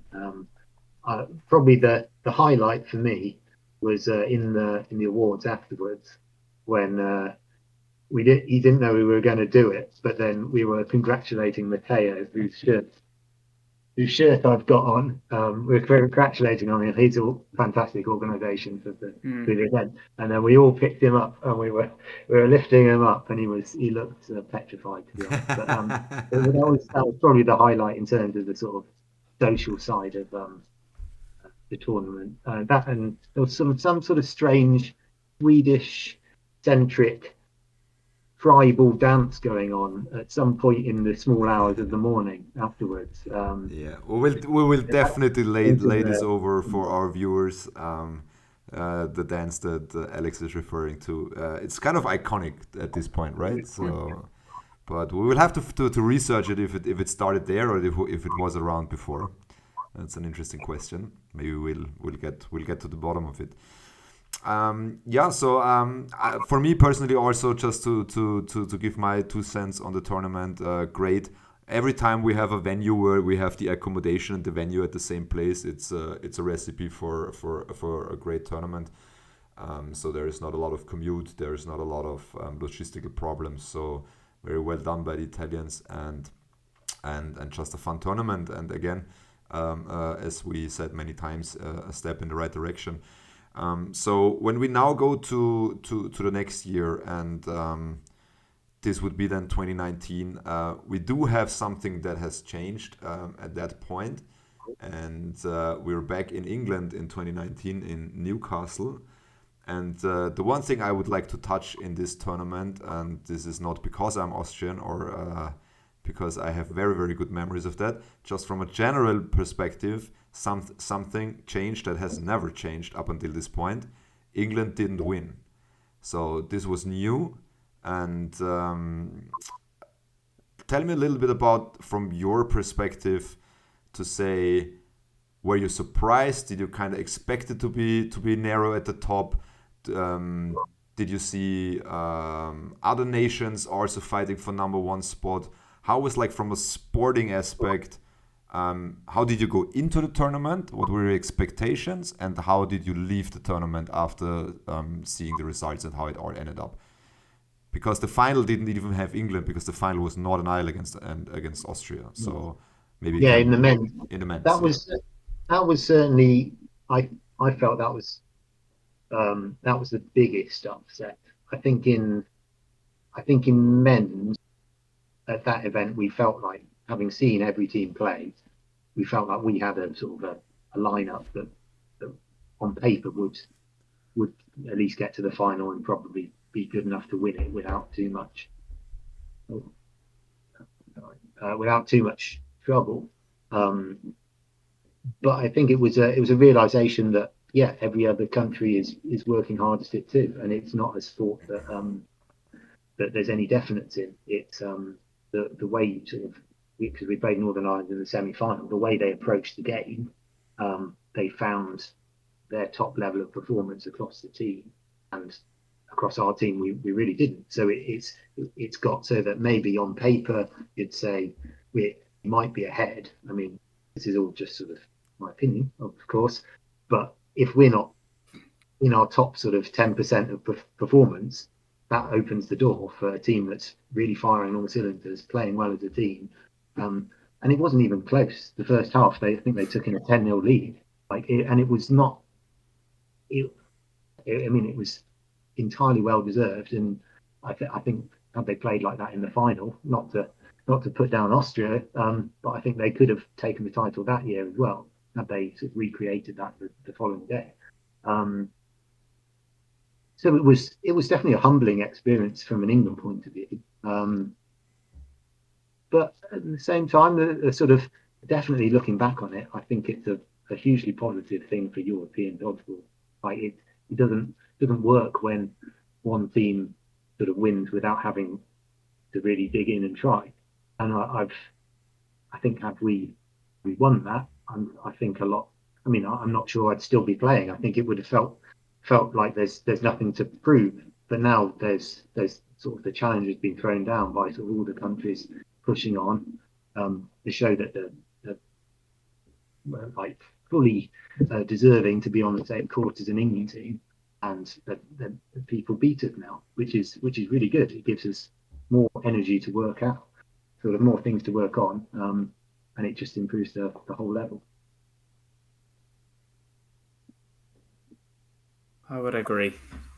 And that was a good game. It was such a good game because I think it went 8-0, and then you get to that point, and it's often a lot of people ask, Alex, it'd be good to hear your opinion on it, that when is sort of too late to make a sub? You went 8-0 down. It might have been 8-0, 10-0.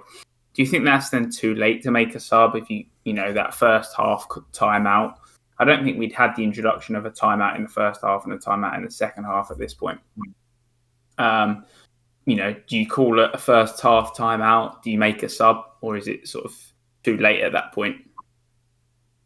Well, I think we know that sort of if you get to say a 12 points to lead. Yeah, but we have to remember this was 30 minutes playing time back then, right? So okay. We don't. With the 40 minutes are kind of new, so all the point mentions need to be viewed through a different lens. But continue. I just wanted to. Yeah, so I mean, back then it was sort of 12 points is the win. So I mean, I think it's a sort of a maybe a slight shift that it should be unique to dodgeball how we do our subs, and I think increasingly with the standard at European level, so we need to almost normalise subs after two games, after one game, if that player's done a lot of work, or Yeah. or because the players off court will have a different perspective and might be able to implement something, and then you can always bring that player back on. I think we learned something in that tournament where you need to keep fresh people that maybe if you've not started the game well, it's very difficult to sort of get yourself back into it Yeah. as you need to. Yeah, but there's also different approaches, right? Because as I've witnessed, there is for instance for substitutions, some nations say, well, okay, we have our 6 players, and if somebody gets tired, if somebody is the last guy and needs a break, then there's a sub, or maybe there's 1 or 2 subs. But other nations play in a full rotation. There's like, okay, I don't care about like 6 starting players. I'm gonna play 8, 9 players in a full rotation every set or every 2 sets. Fresh people come in. So there's very different approaches and nations also in the middle where it's like, okay, maybe 3 to 4 to 5 subs in a half and that's it. So I think this is also from a strategic point really interesting to explore in the game of dodgeball, in the 5-ball game. What is the optimum strategy from your subs? I mean, obviously depending on the talent that you have in a squad, right? So that makes it interesting. Well, it's what lineups work against different setups. I think we've Sure. seen. I mean, all the times we've played Northern Ireland recently, their sort of lineup is very much is by. I mean, just the type of player they have. It's more dynamic. It survives better.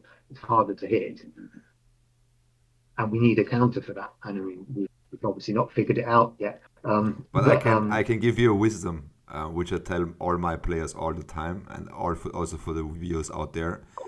No matter what strategy your opponent has, there is always a counter strategy. You just need to find it. Yeah. So keep searching. Sage like you don't claim to know what it is. You just say that you don't. There's always a counter strategy. Like if you compare it, take the example of football, for instance, right? So you have I don't know, in the 2010s you have at the top you have English teams at the top in football, right? So then comes Barcelona with the tiki-taka, with the ball possession, 70-80% ball possession, and there is no answer to that, right? So they saw what the English guys are doing, and it's like, okay, our counter strategy is we're not gonna get them the ball, give them the ball. So we have 80% possession. How are they gonna score a goal, right? So then Real Madrid come along and it's like, okay, I see you. I don't care if I have 20% ball possession. I just, when I get it, I make maximum 3 passes and really just go full speed to the opponent, and I score 1-2 goals. So then Real Madrid destroyed everybody, and so on and so on. So for every strategy that somebody develops, there is always a counter strategy, and you need the right sportsmen, the right people, the right athletes to make it happen, right? So if we transcend it to dodgeball, to say, well, okay, let's say there is Adam Hill from Northern Ireland, right? So he has certain advantages on the wing. He has a powerful throw. He has good movement. He is athletic and whatnot. But then you say, okay, what solutions do I have in my squad? Who can I put in opposite of him to make his life harder? Yeah, do I put somebody in that maybe doesn't throw as hard, but is not gonna hit with ball in hand, so that his shots are always waste?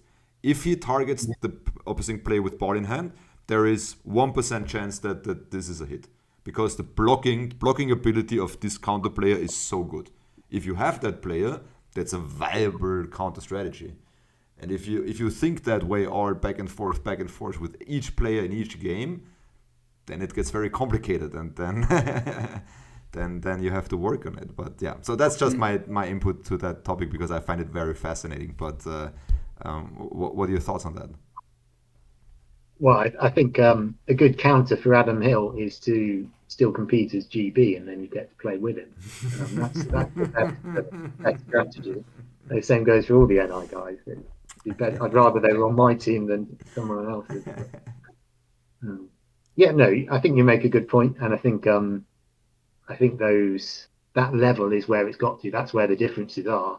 I think sort of I think the England team we put out always has some great strengths, but understanding how teams are going to try and break it down, and then what options do we have? I think that's sometimes where we've picked a player of a certain type, and I think maybe a broader sort of net would help in some occasions. But I think we always give our best, and I think we've always medalled. That's the thing with the men's team, with every team, I think. Yeah, so we always put in a good performance. So I think that's our lower bar is still quite high. I feel, which is what feels like it's still a job well done. No, absolutely. So there's no question about that.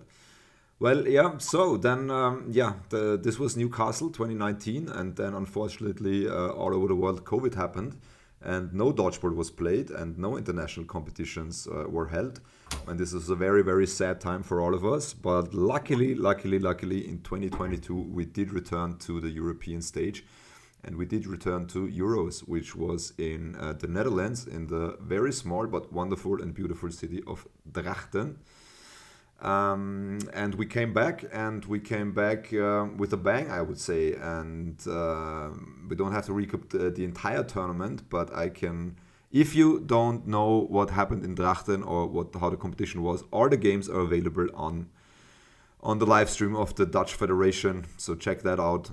So that's our very, very high value, high competition games in the 5-ball cloth competition. So by any chance somebody is listening and that is not familiar with that competition, go check it out. Netherlands Dodgeball Bond. So and one of those games I'm very interested to talk about is obviously your game against Northern Ireland, which was Close one. A close one. A final decided by one set. Take us back into that game and on the field and on the court. It was a fun tournament all the way up to that point, and then felt like it was sort of the conclusion of what had been. There'd been some great games all the way through, so it's like, why not? Let's give a really good one to finish on. I think the first half was fairly one-sided. We took a fairly strong lead. But I think we didn't really sort of press home our advantage. We made a few sort of slight slip-ups. We just gave them that window. I think we went in maybe 3 or 6 points up, maybe. And then we just really struggled to keep going in the second half. They I think, as we said previously, they have an adaptation they can make, and we struggled to respond to that. And they were hitting us, and we couldn't hit them. And they sort of clawed back, got into the lead. Then we sort of took stock, and then we got it to the overtime set. So I think it's just a very tightly fought match, and some great individual performances and some great team performances. Probably you have to say more so from the Northern Ireland guys. I think it really shows that unit has been playing together an awfully long time. I suppose, so at that point, 2022, I've been playing for 14 years, but I think the majority of those players have probably been playing 6, 7, 8 years together. We saw some baby-faced pictures of some of them in Belfast, and I think from then to the Netherlands, it was that core sort of playing together, playing the same rule set as Euros in their home league. I think that's given them sort of real impetus of how they play together and how they have different tactics for different situations. Which, I think as England, we're always trying to find that balance of putting together two players from lots of teams, maybe don't play together quite so much, and adapt to the Euros rules, which we don't play in our home league. And you put a lot of pressure on a final, and then sometimes things don't work as well, and it results in a game like that where sort of we stalled a bit in the second half, and then and it came down to the closest possible outcome. Would you say? Go ahead, Greg. I was just going to say. And the tournament. I did have a question saved to the end, but as we're talking about that final, I do have a question, I guess, now. What goes through your head in that point that some people may have not seen, that it's at your fingertips? It's at your point in that when the whistle blows for the decision to be made. Do you think you've made that catch? I know it's a tough one because everyone talks about it. So I would be lying if I said I've not thought about this an awful lot. So I mean, I know it was in my hand before I was hit, and like you can't. Cameras do show that, but you can't expect a referee to know that. And but it's my sort of hands sensing that, and then feeling a hit on my knee. At that point, I know I've done what I think. I've caught it up here, I've brought it to here, and then I'm hit. And then there's my hands come off the ball, and I've gathered it as I land. I know I've demonstrated to myself that I've controlled it, but there's an element of to demonstrate it to the ref. So you need to in hand and demonstrate control. I felt like that was enough, but it then comes out to control. So maybe by the letter of the law, I didn't have control. So that's an impossible thing to make, and it could go either way. I think if it had gone either way, I think anyone would have gone, okay, that's fair. And it's not that they were deciding.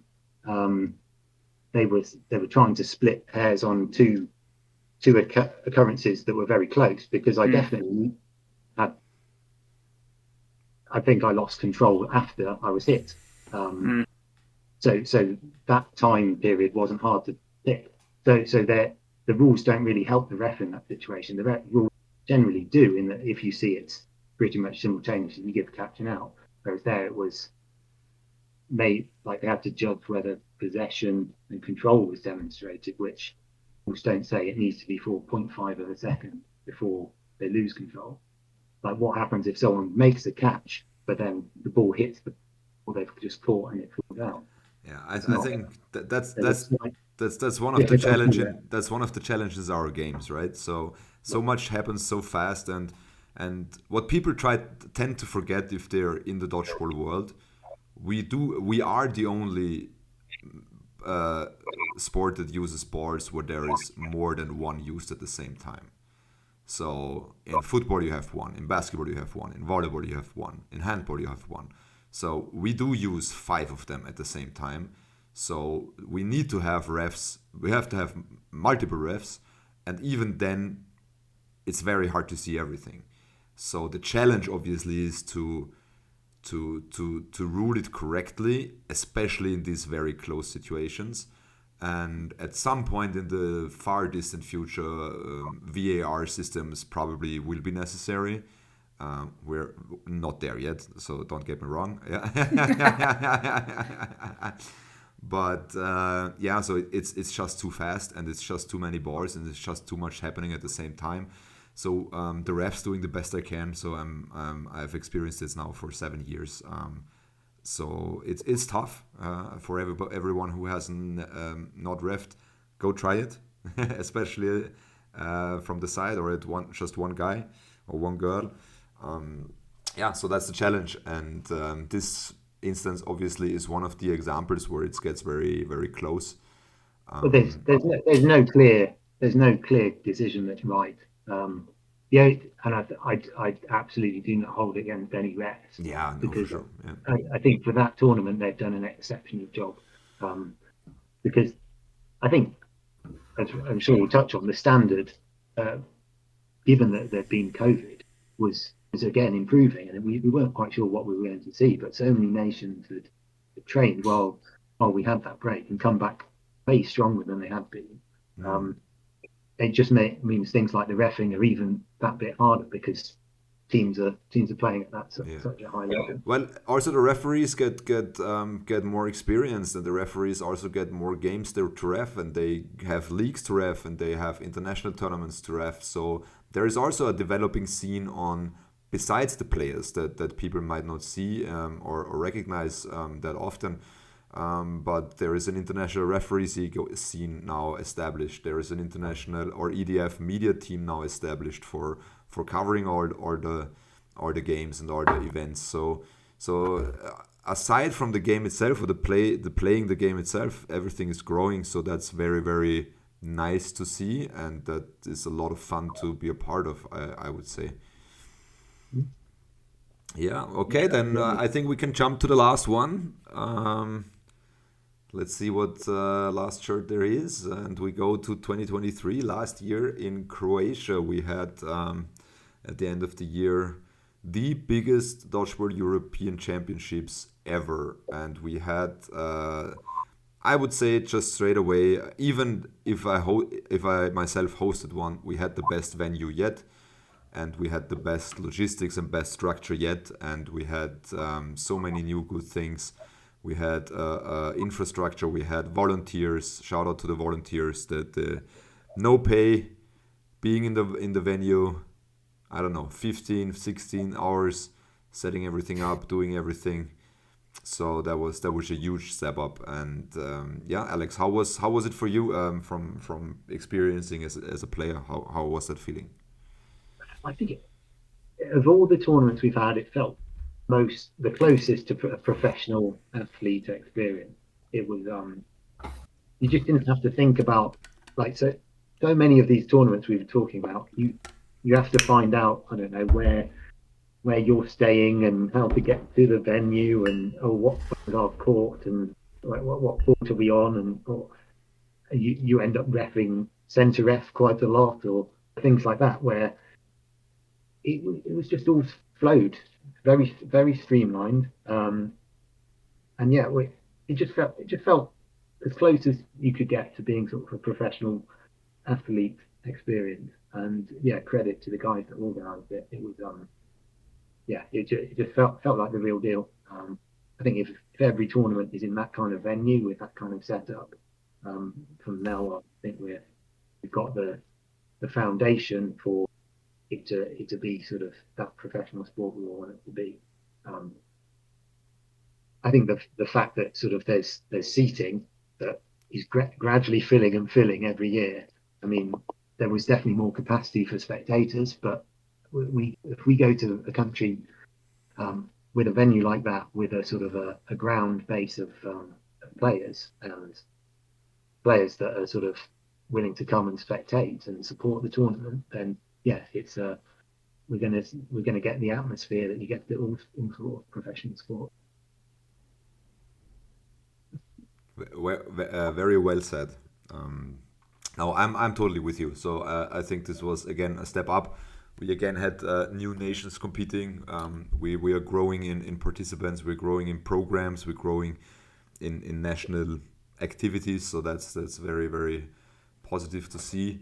And yeah, so all around good. I mean, just to recap a little bit of the sporting achievements there. So Northern Ireland, there was a kind of a deja vu experience, no? Men's semi-finals. I mean, I felt like it was a very different game. Personally, I think in Newcastle, the Northern Ireland team was sort of pulling out all the stops, and the England team was not performing at all. Whereas I felt like in Osijek, it was the Northern Ireland team is just doing what they do, and the England team was trying everything, but just couldn't break through, couldn't hit them.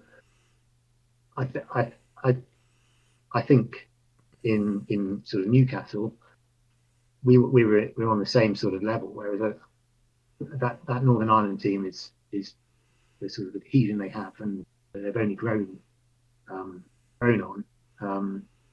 is a level above what England's producing at the moment. So I felt it was a very different. I mean, the score was very much a representation of how we were each playing. I think it was a different kind of match. Yeah, interesting to see. So I would definitely say that for the I mean, also very interesting is on the women's side, that doesn't affect you that much, but England regaining the title after 5 years. So that was very, very interesting to see.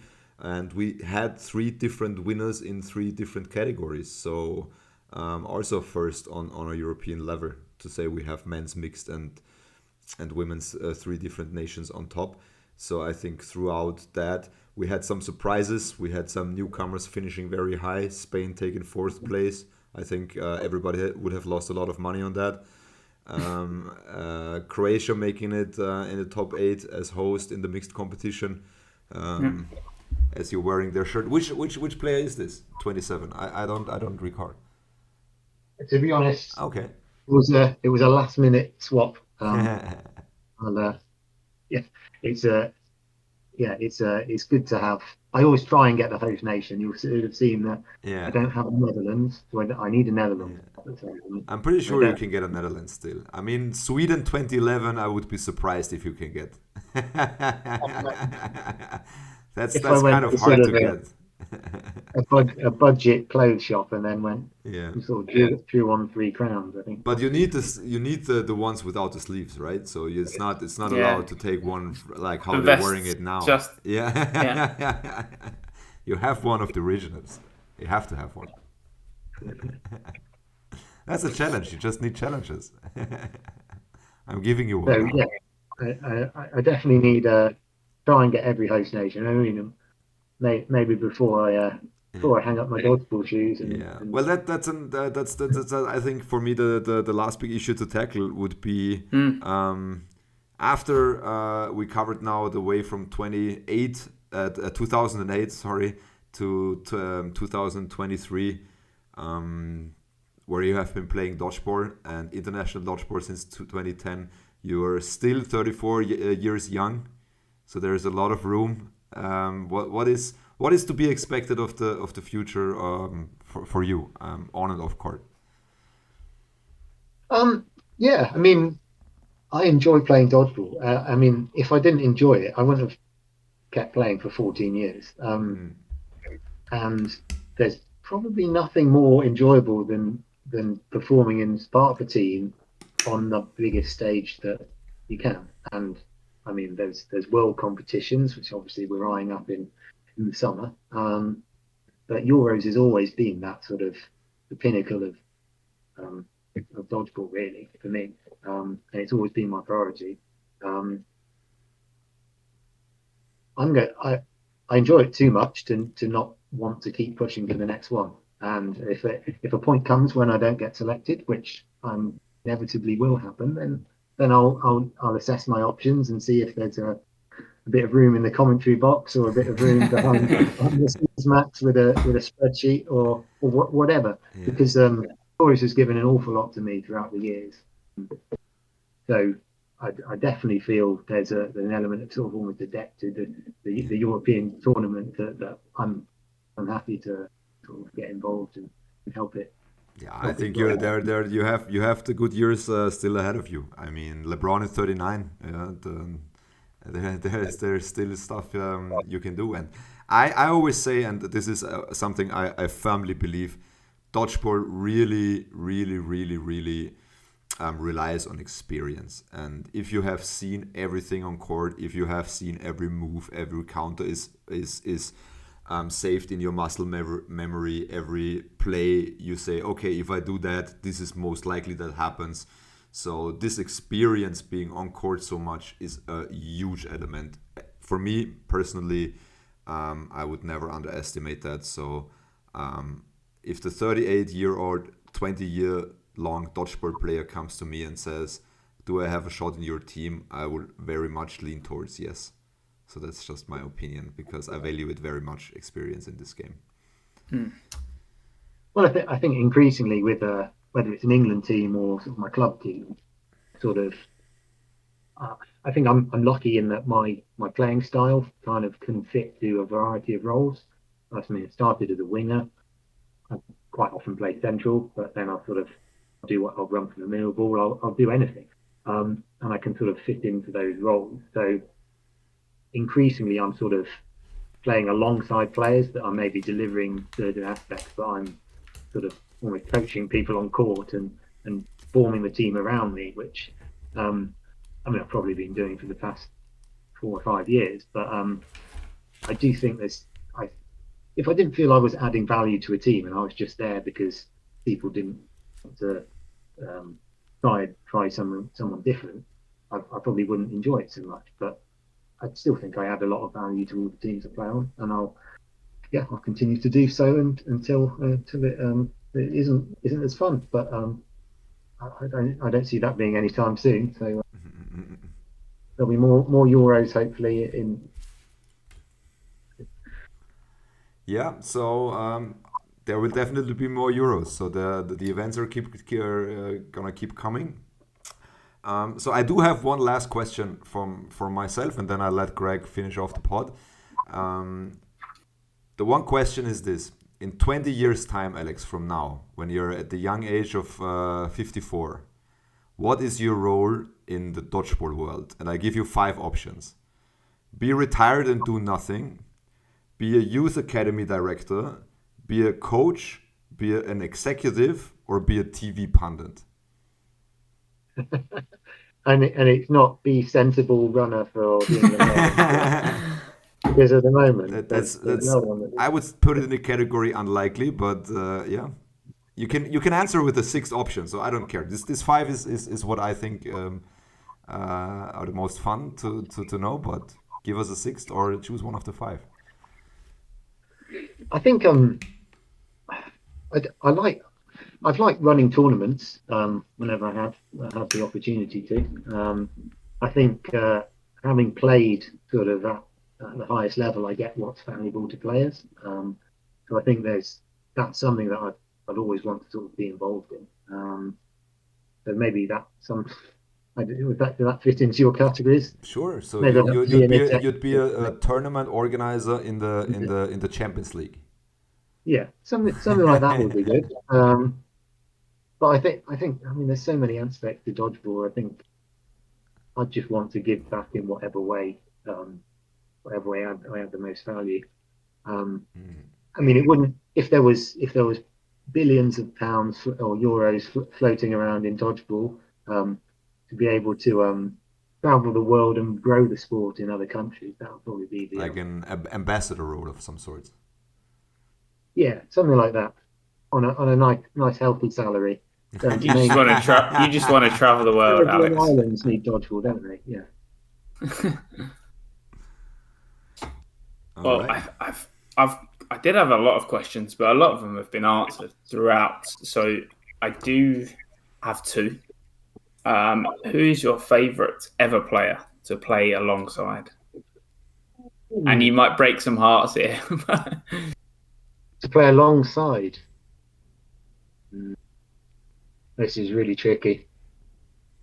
I think I've got to say one of the players though that was on one of the photos earlier on, one with me, Aaron, and Brett. And I think I've got to go with Darren Skilton. I thought that might be your answer. Yeah. No, so Darren in that first fun session was his first back at Warwick Uni was also there. He was a very angry small man at that point, and continues to be so. He was there pointing, saying, "You've been hit. You've walked off court." And at that point, I knew he was going to be a competitive member of the team. And sort of we went all through university, and then he got involved with England as well. And we had some great tournaments. But of all the players that you knew were giving 100%, he was always that player. A number of times he'd catch me back in, and sort of almost maybe the intensity that I try to have on court came much more naturally to Darren. So to sort of copy the way he plays, sort of he's always present in the game, always up for the competition aspect of it. Is definitely Darren, to be honest. It's not actually that tricky. There's many honourable mentions that I'm sure are crying at this point. Another question, and obviously eligibility doesn't allow it, but if you could play for another nation, what would it be, and why? I guess. Who says I'm not a quarter? Well, there you go. Another nation. I mean, I have. So in some of those early Euros, it was some of the sort of standout players were players I played alongside a club. And they were playing for a home nation that they're eligible for, and that's always been an appealing situation that I've never really had the opportunity to be that player that sort of is the leader, like head and shoulders over the rest of the team and sort of leading it through. I've always been part of a strong lineup. But that said, there's not a team in Euros that I'd sort of walk into. So I mean, Man, it doesn't need to be just Europe. Maybe in the world. I think you have a little bit of Morocco in you, but maybe that's just a shirt. Yeah, I mean, it would be so to sort of pull away from Euros then. Some of the foam countries that sort of in North America. So I think the Canadian foam team, men's foam team, is there's an element of the way they've all played. A lot of them have played for a similar length of time to me, if not longer actually. But the way they pull out top level performances, the sort of camaraderie they have. I mean, obviously, I can't wind the clock back and be Canadian and go and train with them and play for however many years. But you can marry a Canadian. Yeah, but that's possible. I still won't have played alongside them for marriage is instant. You can instantly change. That's no problem. Yeah. Okay. I'll ask the girlfriend about that. But, she's that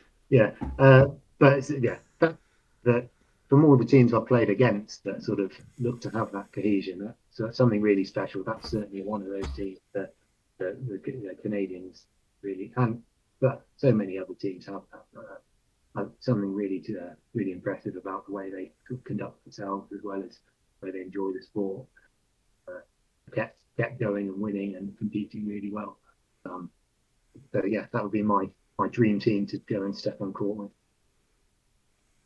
Okay, good answers. Good answers. Yeah, so I think then we reached the end of our podcast. It's quite interesting conversation. So thanks to Greg for co-hosting.